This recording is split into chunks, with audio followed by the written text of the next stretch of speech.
I just finished watching La La Land, and I'm an emotional mess. That's what happens with this movie. You make me fall in love with these people, Damien, and then you just rip my heart out and you show it to me while it's still beating. Kalima. And I have to like emotionally recover. I had to take time, like wash my face before I started this and everything because, dumb guy that loves movies. I'm Michael Bassano, dumb guy, loves movies. This third episode, if you're one of the 60 to 80 legends that are listening to this podcast, then you already know. But, here's the thing, man. La La Land 2016, Damien Chazelle, Emma Stone, Ryan Gosling. It won Best Picture for 30 seconds. It was...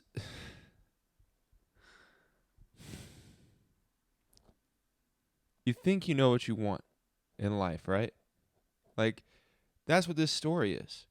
These two people got exactly what they wanted, right? Emma Stone got to be the big actor in New York with a family, and Ryan Gosling got to have his jazz club in L.A. called Seb's, and they both got what they thought they wanted, and that's kind of life, isn't it? You have this idea of what you want. You have this even focused goal, maybe, of what you want your life to be, and then you get it, and you're stuck wondering a lot of the time, especially I think if your goal is career oriented. I think you're stuck wondering, this is it? And that's what's so interesting about this movie. I think it dives into where we are in our lives, all of us, where we decide at some point, this is the path I'm going to take. And instead of letting the universe bring us the happiness, instead of letting the universe make the choice for us and just go with the flow, we try to control our own destiny. We try to control everything in our lives and we end up missing it. And that's what happens in this story. Seb wants to try to make more money because he thinks that's what Emma Stone wants. And so he goes to the job, he sacrifices what he really wants, and he ends up making things worse. And this happens all the time for everybody. You change a little bit of yourself, thinking that that's what your spouse wants or that's what somebody wants. And it turns out that's never what they wanted in the first place. And you know what it also turns out? Most people have no idea what the hell they want. They just think they do. Maybe that makes us feel like we have a little more control over our lives. I'm sure I do it. I push people away or send universe's signals away just because that's not my plan. Well, we're busy sticking to the plan or trying to plan out what we want from life. The fact of the matter is life is passing us by. And I love the way this movie was made. I love that Damien Chazelle won Best Director, as he absolutely should have. And anyone who has something bad to say about La La Land, come at me in the comments, on Instagram, at Mike Bassano. I don't care. I will fight tooth and nail for this film because it is such a beautifully told story, and it's told in a perfect way. I think it's probably getting somewhat of a resurgence right now because people just saw Emma Stone and Ryan Gosling at the Oscars recently together, and the internet lost it. For people who haven't seen this movie, you probably don't understand why. It's because it's our favorite love story of all time, and it didn't end the way we wanted it to. So every time we see Ryan Gosling and Emma Stone together, by the way, very happy for both of them and both of their spouses. They all seem very lovely. But part of us is always going to be like, why aren't you guys married and having children right now? What the hell is going on? That's always going to be us. As ridiculous as that is. That's always going to be who we are. So let's dive into it. We've barely even gotten into it. I'm just having my reaction to La La Land right now. We haven't gone through the movie like we normally do. It's just one of those things that tears my heart out of my chest because I think there's so much relatability there for anybody, not just somebody in La La Land like I am, but somebody who's actually in any walk of life. You look back at those moments, those things that you just kind of said, I need to focus on myself right now. Or I need this thing or that thing. It's not the right time.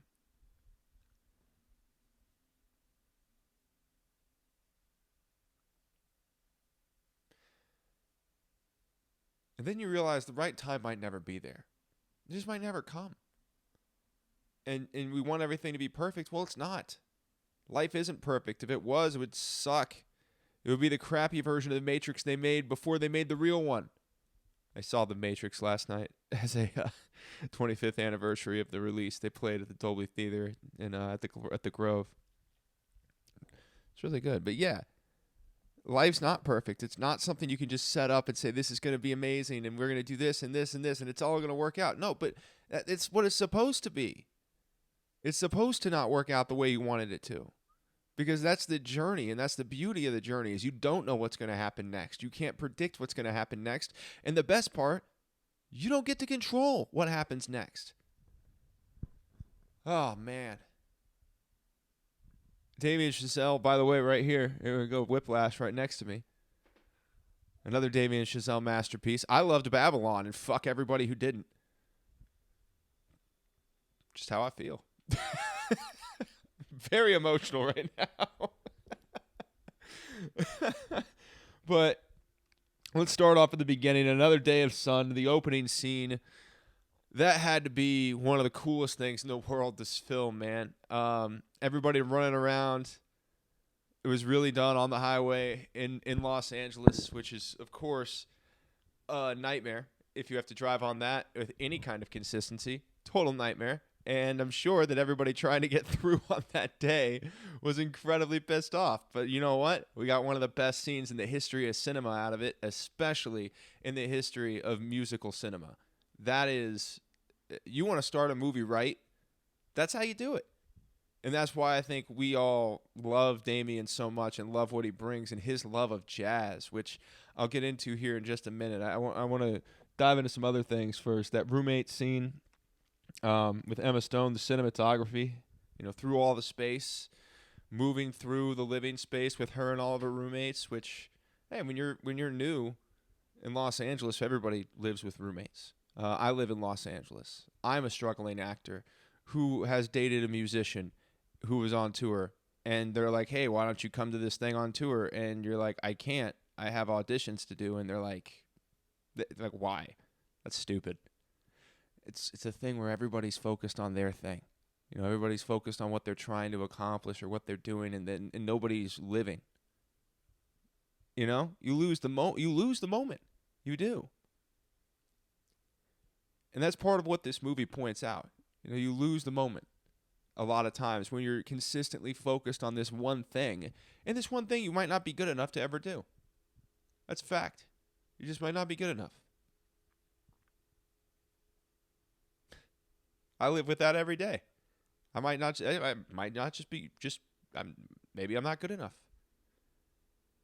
And that monologue from Emma Stone is very, very relatable to a lot of people in anything that you're striving to do, right? Not just acting, but anything. If you're trying to play basketball, if you're trying to become an aerospace engineer, sometimes everybody doesn't get to do it, And you have to accept that I might just not be good enough.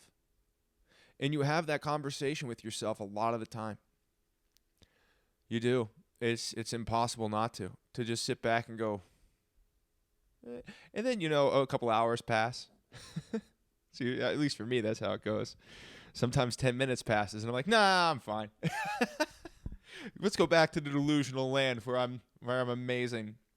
Let's do that. That's a happier place for me. Oh. But I love that we kind of flip back and forth between Emma and Ryan's story from the very beginning, right? We have the moment on the street after the big opening musical number, and then we follow Emma for a little bit. Then we flash back to that when she sees Seb at the piano, Ryan Gosling, playing that jazz. And then we flash back to him, and he goes. We see his life. I think that's such a cool way to tell the story by Damien Chazelle, man. Like such a cool thing that I didn't, I just enjoy that. And,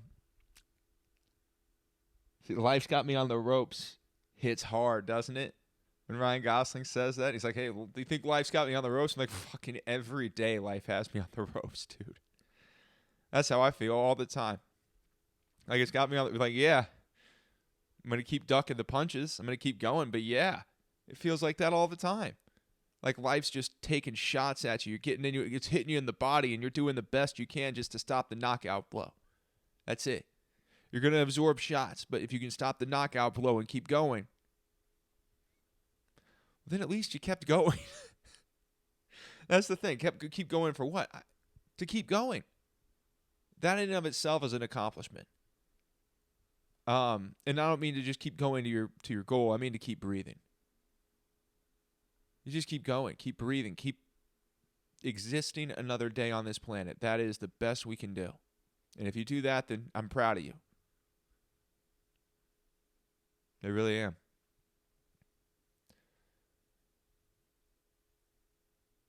Because I think everybody has those moments where you feel like life has you on the ropes. So I'm going to get these tears off my face. This is ridiculous.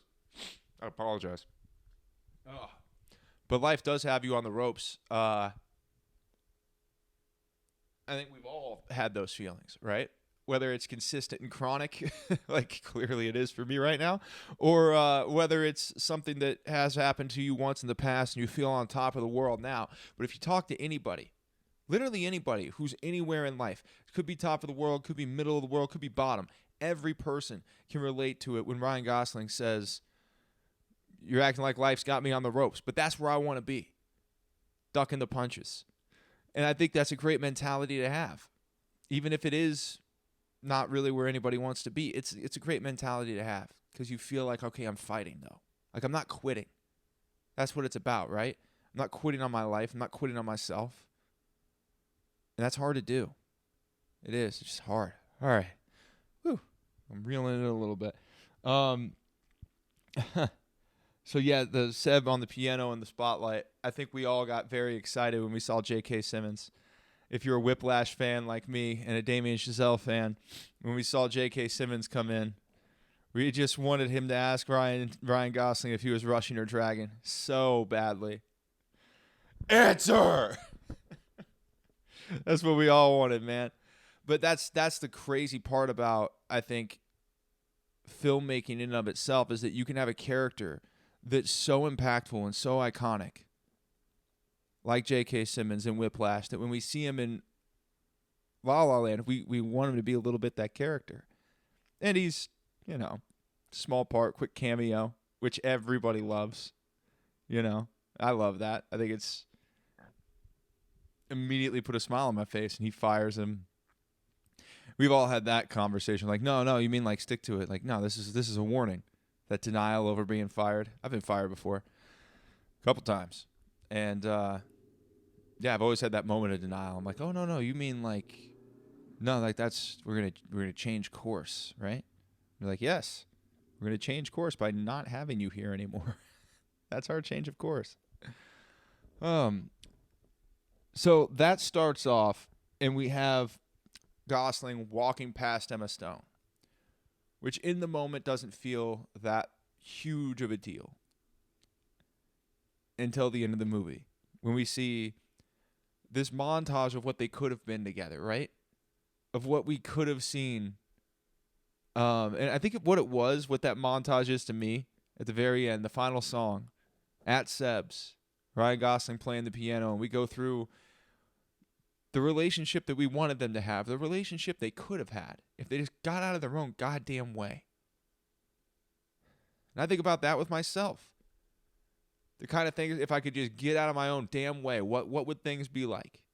If I stopped trying to control things and just let them happen, what would life look like? Totally different for most of us, especially for me. If I just got out of my own way, stopped trying to make things happen, stopped trying to control all of it, and just go. Don't think. And that's the hardest thing in the world to do. Don't think. And some people are like, why would you stop thinking? Because it gets in the way of living. You got to stop thinking. Easy for me to say, being a dumb guy who loves movies. I understand there are other people that have to think. I'm not capable of it, so I understand. Maybe this doesn't sound as good as it feels coming out of my mouth, but I think that happens a lot of the time anyway. So, and then Ran at the party when Emma requests Ran from the band. Ran so far away, so far away. That song's awesome. I love 80s music in and of themselves. Been watching some of the Goldbergs lately on Hulu. It's a good soundtrack. It's a good soundtrack. Wholesome show, too, if you're into that kind of thing. But yeah, Emma Stone just dancing and singing to that. Her energy, she deserves every award. Every award. I loved Poor Things, too. It was my second favorite movie this year, other than Oppenheimer. Loved it. Oh. And I was so happy when I saw Emma won Best Actress at the Oscars. I think it was probably as surprised as she was. Most people had Lily Gladstone winning. But I was so happy for her because I thought the performance she gave in Poor Things was so incredible. It had so much zest. You know, and Bella Baxter had such zest for life. And this is a quick tangent. I promise we'll get back to La La Land. But if you haven't seen Poor Things, it's on Hulu. See Poor Things. I saw it in theaters. First time I saw it, I was, we can say tripping, right? I'm trying to think, what can I say that can keep this from going to a bad place? Tripping. Yeah, I was just tripping just a little trip, a little journey. I'll tell you what, it's a fun way to watch that movie. With the cinematography, the set design, everything. Oh, yeah, baby. It's a fun way to watch that movie. But I've seen it like 4 times since, I think. I watch movies a lot of times. Maybe I'm on the spectrum. I'm not sure. I've seen Oppenheimer 15 times as of yesterday. I watched it a 15th time yesterday. I obsessively watch movies over and over again, and I figured at one point, why am I not at least sitting down in front of a camera and talking about this? This is why we're on episode 3 of Dumb Guy Loves Movies. And my guess is it's going to be the longest episode because I was so emotionally impacted. I'm probably going through some stuff myself, which is why I love movies so much, because when I'm going through something and maybe I'm jumbled up about it, right? I'm torn up and I don't know how I feel. And then I watch a movie and it'll trigger some memory or some thought about what's going on in my life. And then it just comes rushing out of me and the emotion just triggers and the waterfall. The dam breaks, man. And I just come flying out, and that's all I got. And that's it. I love that about movies, and that's what this did for me today. And that's why I started this podcast. If you're going to obsessively watch movies over and over and over again, you might as well talk about them. And I don't really critique the movies because I'm dumb. I'm not going to say, I didn't like this. Well, where's my fucking movie? You know, I'm a struggling actor hoping to be in somebody's movie. Filmmaking takes a lot of patience, a lot of attention to detail and grit, and a dedication to extreme labor and to put so much of your passion into something. It's incredibly difficult. Could I do it one day? I hope so. Right now, I'll tell you this. I'm going to do that before I sit here and start ripping into other movies. Because every time I see somebody doing that on a podcast or, on Rotten Tomatoes in a review where somebody just shreds a movie, and I'm like, you go make one. You know how hard it is to make a really decent piece of film? I didn't even say great, did I? Decent. A decent piece of film that people would deem watchable. I can't even get through a sentence without pulling my headphones out. If you're watching on YouTube, you just watched it happen. Think I'm going to sit here and tell somebody else how to make movies? And I just dropped the headphones on the ground. You know what? I don't need them anyway. We're fine. Anyway, yeah, Emma Stone, very happy for her and what she's accomplished. And, of course, she did win the Oscar for Best Actress for this. That was her first Oscar win, was for La La Land. And now she's got her second one with Poor Things. Incredibly. She just has such a beautiful energy on screen and off. It's so nice to watch her just exist. And it's inspiring to see the kind of vulnerability in her performances and how honest she is with the camera. So that's something I wanted to make sure I got to. And I know I went off on a tangent. I'm working on it, guys. We'll get there. This is just it's a big day. You know, we might run a little over on this one. That's okay. The bench scene, obviously, the bench from La La Land is iconic. Everyone's seen something about it. Even if you haven't seen the movie La La Land, you know about the bench scene. Even if you haven't seen the scene, you know about it some way. It's been parodied a million times. My favorite parody, Modern Family. Nathan Lane, Ty Burrell. It's good, right? It's a good one. They both do the little dance. Nathan Lane's just one of my favorite people. Oh my God, he's so funny. And his character in that show is so good. And he does it so well. Oh, yeah, that's my favorite of the parodies. But yeah, there's a continuous shot. So they would just do it and then set up again and do it. And that's an endurance trial for Ryan Gosling and Emma Stone. But you wouldn't know it by watching it. You would think they glide through that thing every day. Like it's just, they just wake up like that. And that's a credit to everybody, the choreographers, to Damien, everybody involved in that deserves a ton of credit. But obviously, the people doing it, high level of difficulty and a high level of skill and so enjoyable. Gosh, we fall in love with them right then. We just want them to be together right away. And that scene solidifies it. By the way, as somebody who has a dented up, beat up car, after that, when Ryan Gosling's like, yeah, I'm up here because he doesn't want Emma Stone to see the car he's driving, I relate. My car is not. It's got some beat up dents on the side that I'm like, I could spend money to fix that if I had more of it. So for now, I just got a dented up car, and that's okay. So but I understand it's on the passenger side. So if I'm driving by a girl I like let's say I'm leaving her place or something, I will spin the car around to make sure that the driver's side is shown to her, so she doesn't see the passenger side and the massive dents and paint scratches and all that stuff. So I get it. I get that moment. I relate heavily to that scene. So, by the way, listening to Seb talk about jazz music, I'm a big jazz fan. I listen to 88.1 100% of the time I'm in the car. My aux port's broken. So I don't have the aux. I don't have anything like that. I got the radio and I have one CD. We'll tell you what's in it next. That'll be for another time. I own one CD and it's in my car. But yeah, I listen to 88.1. It's jazz. It's a Southern California station and it's nonprofit. And they are playing jazz all day, every day. It is so good. Oh, my God. And I'll tell you, back when this movie came out, I listened to jazz somewhat, but when you listen to Seb, Ryan Gosling, talk about jazz and the passion that he has for it, man, it just makes you get excited. That's what it's all about. You just get excited. I get excited. And when you think about it, I mean, jazz it's American music. It's the American music. Is jazz music. Like, we can look at all this other stuff. It comes from other places. American music is jazz music. It is our gift to the world. It's what we got.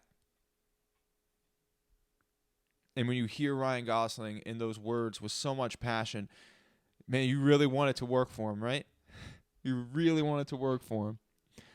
And I love that. The Griffith Observatory scene is just always incredible. The montages. We love seeing just Ryan and Emma have fun. And the swing pan. My film nerds will know what I'm talking about with the Damien Chazelle swing pan. They use that in that montage when she's dancing. And when Emma's dancing and Ryan's playing the piano, doing a lot of swing panning. Oh, man. That's just fun. I love it. They do it in Whiplash, too, during the final scene, going back and forth between Miles Teller and J.K. Simmons. It's a Damien Chazelle thing. I know I don't know that he invented it. I too dumb to know that answer. But I notice it in all of his movies, and it's a big thing that he does. And the swing pan is, I think, one of the coolest things in cinema.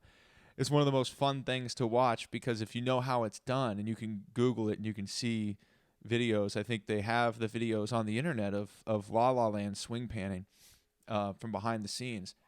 It's just fun to watch, man. It is really cool. There's a angry little dog outside. letting everybody know about it. All right, I think they're done. Okay. Oh, the Charlie Parker reference. Oh my God! Just like when we saw J.K. Simmons, the Charlie Parker reference made me think of Whiplash, and I swear to God, it was like the Leonardo DiCaprio meme from Once Upon a Time in Hollywood, just pointing right at it. I did a horrible impression of that meme. If you're watching on YouTube, I'll put up the picture of it so you can see what I'm talking about. So you don't see me. Well, you'll see me butcher it. I'll put it up after that. I don't hide from anything. I ain't afraid. So I love the fact that they brought up why the nickname Bird was given to Charlie Parker and why because it was almost like a continuation of the story of Charlie Parker that we got in Whiplash. Because we got such a cool story about, the symbol being thrown at his head in Whiplash. And then we continue the story about how he liked chicken, so he was nicknamed Bird. That's so awesome. Like, I'm just nerding out, loving it, because they're connected. It's like, oh, they connected the thing. Oh, I love it so much. I had to at least mention it. Oh, yeah, we've discussed this a little bit, but, she hears her talking, Gosling hears Emma Stone talking to her mom and about how doesn't have a steady job yet. So he takes John Legend's offer and he becomes a steady musician. And he does it because he wants to make her happy. And I think it does the opposite, because sometimes we do that. Sometimes we do things because we think this is going to make this person like me, and we don't realize that what we're doing might be pushing them away forever. At least to some capacity, pushing them away. The amount of people who have changed for someone, only to later find out that someone didn't really want them to change. Everybody can relate to that. I've tried to change for people. It never works. It never works. Even if I get close, then they don't like me anymore because I'm not the person they fell in love with in the first place. The person they fell in love with in the first place, that was me. But then I changed because I thought they wanted me to change, and then they're like, I don't like this person. It's kind of how that felt, right? And it happened that way. It's tough. Like I said, I live in Los Angeles. I'm a struggling actor. And I've dated musicians. They go on tour. They want you to go on the tour. They're like, yeah, you should come to Boise. That happens. And you're like, no, I can't. There's too much going on here. I have to stay here. And they're like, yeah, really? Can't do a self-tape from the hotel room? It's like, not a good one. It's hard. It's hard. But that's the thing. Everyone's trying to accomplish their thing. Everyone's doing their thing. And sometimes we don't look at what's right in front of us and how important it is.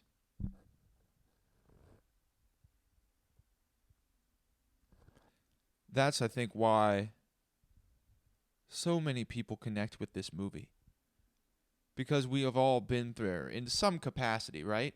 Maybe not exactly the same way that Ryan and Emma are, but in some capacity. We've all been there where we felt like we were doing the right thing and we were staying on our track and doing this, and then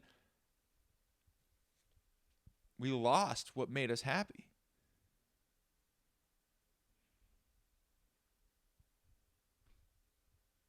Damn.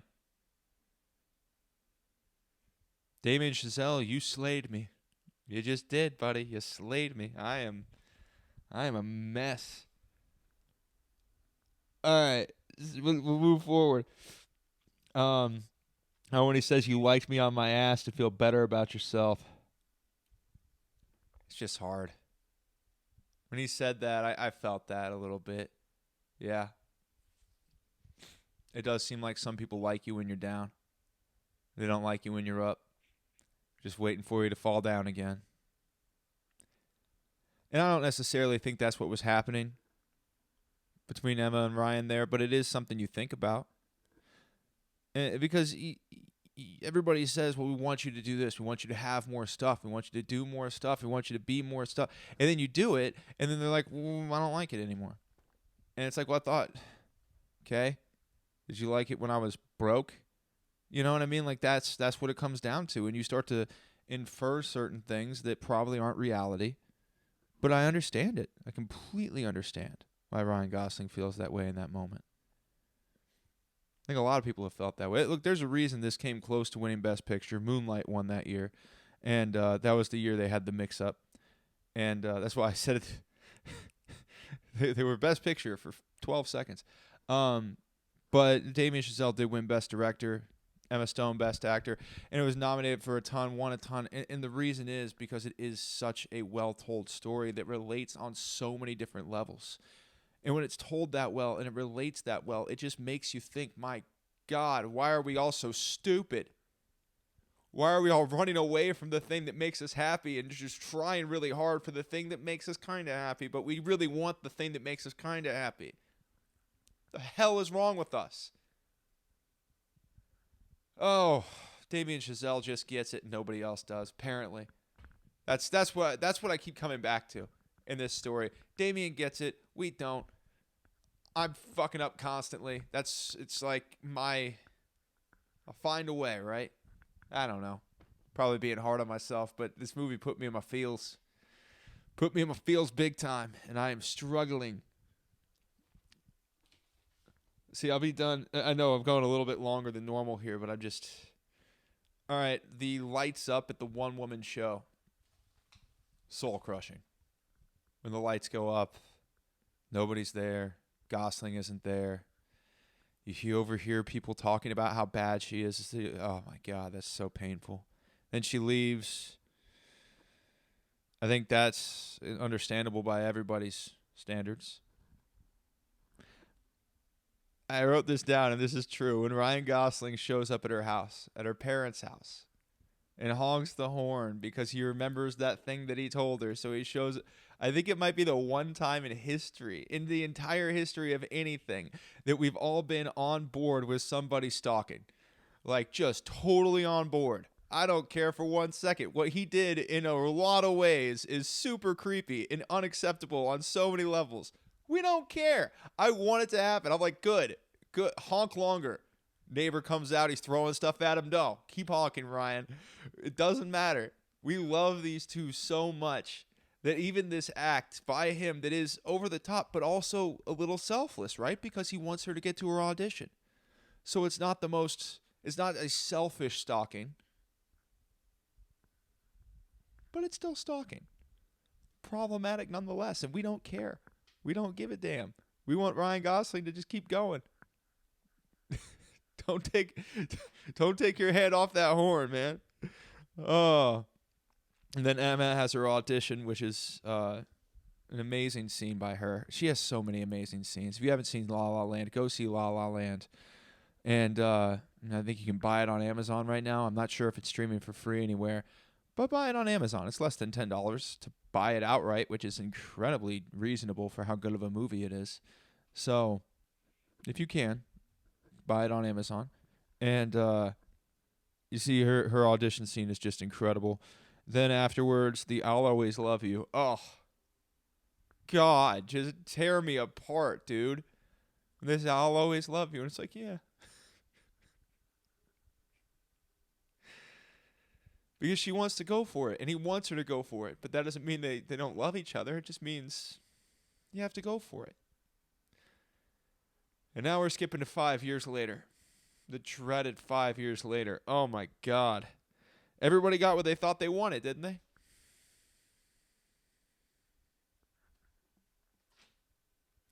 Everybody got what they thought they wanted. Everyone's dream came true. Emma's the big actor living in New York, and she has a husband and kids, and Ryan has his wonderful jazz club filled with people who are so happy to be there because he's so passionate about jazz, and that's exactly what he wanted. Yet neither of them look as happy as they looked when they were together.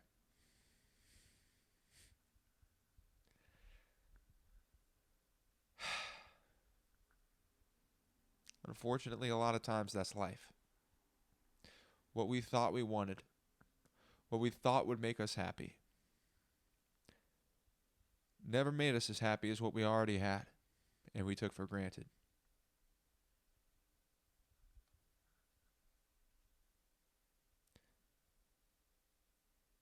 Damn. That is a soul-crushing ending. and we get to see the montage, right? The final number. Um, they get to see what should have happened, right? From the very beginning, from the second she walked into that place and saw Ryan Gosling playing the piano, we get to see exactly what it should have been from beginning to end. But it wasn't. And now both of them have exactly what they think they wanted. And they both look kind of sad.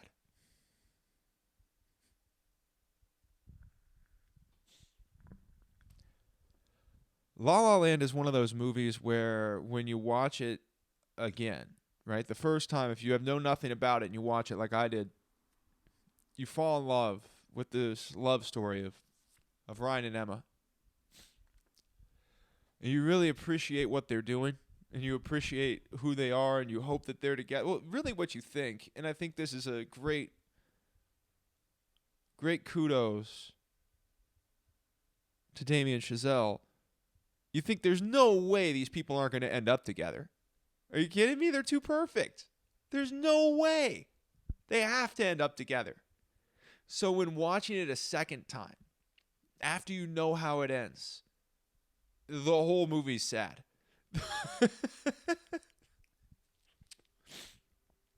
Because all these beautiful things they're going through, all these great moments they're having, the montages, the swing pans, the whole bit, everything they do, all of it, we all know what's going to happen in the end, and it sucks.